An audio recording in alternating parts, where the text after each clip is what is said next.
മുഖ്യമന്ത്രിയുടെ മകൾ വീണ വിജയനെതിരായ SFIO മാസപ്പടി കേസ് LDFിന്റെ കേസല്ല എന്ന CPI സംസ്ഥാന സെക്രട്ടറി ബിനോയ് വിശ്വത്തിന്റെ പ്രതികരണത്തിൽ CPIഎമ്മിന് അതൃപ്തി.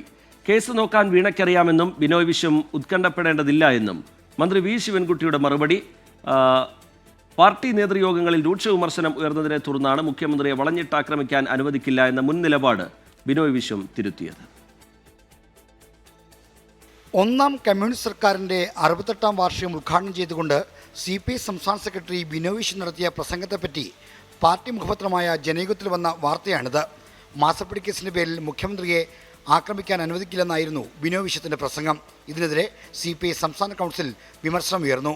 മുഖ്യമന്ത്രിക്കെതിരെ രാഷ്ട്രീയമായി വരുന്ന കാര്യങ്ങളെ മാത്രം പ്രതിരോധിച്ചാൽ മതി. സംരംഭക എന്ന നിലയിലുള്ള മുഖ്യമന്ത്രിയുടെ മകളുടെ കാര്യങ്ങളിൽ പാർട്ടി പക്ഷം ചേരേണ്ട എന്നായിരുന്നു നേതൃയോഗത്തിൻ്റെ പൊതുവികാരം. സെക്രട്ടറി നിലപാട് തിരുത്തണമെന്ന ആവശ്യം ശക്തമായതോടെയാണ് ബിനോയ് വിശ്വം മലക്കം പറഞ്ഞത്. എന്നാൽ ബിനോയിയുടെ നിലപാടിൽ CPIഎമ്മിന് അതൃപ്തിയുണ്ട്. പരസ്യപ്രതികരണത്തിന് നേതൃത്വം മുന്നോട്ട് വന്നില്ലെങ്കിലും CPI സെക്രട്ടറിയുടെ പേരെടുത്ത് പറഞ്ഞ് മന്ത്രി തന്നെ രംഗത്തെത്തി.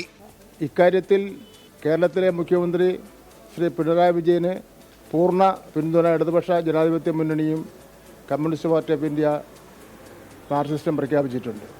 കാര്യങ്ങൾ അങ്ങനെ ഇരിക്കെ ബഹുമാനപ്പെട്ട ശ്രീ ബിനോയ് വിശ്വം വീണ വിജയൻ്റെ കേസിൽ അങ്ങനെ ഉത്കണ്ഠപ്പെടേണ്ട യാതൊരു ആവശ്യവുമില്ല എന്നുള്ളതാണ് എനിക്ക് സൂചിപ്പിക്കാനുള്ളത്. വീണ വിജയന് അറിയാം ആ കേസ് എങ്ങനെ കൈകാര്യം ചെയ്യണമെന്ന് അവർക്കറിയാം.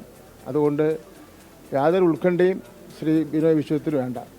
ഇടതുമുന്നണിയും സർക്കാരും CPIഎം ആണെന്ന പ്രചരണത്തിനെതിരെ CPI ഉയർന്ന വിമർശനങ്ങളെയും മന്ത്രി വി ശിവൻകുട്ടി പരിഹസിച്ചു.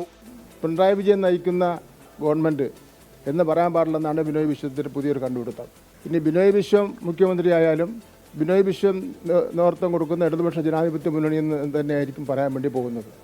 അതിലൊന്നും അസൂയം കുശുമ്പിൻ്റെ ഒന്നും ഒരു ആവശ്യമില്ല എന്നുള്ള കാര്യമാണ് എനിക്ക് സൂചിപ്പിക്കാനുള്ളത്. രണ്ടാം പിണറായി സർക്കാരിൻ്റെ 4ാം വാർഷികാഘോഷം തുടങ്ങാൻ ദിവസങ്ങൾ മാത്രം ശേഷിക്കെ ഇരു പാർട്ടികൾക്കുമിടയിലുള്ള ഭിന്നത രൂക്ഷമാവുകയാണ്. 24 തിരുവനന്തപുരം.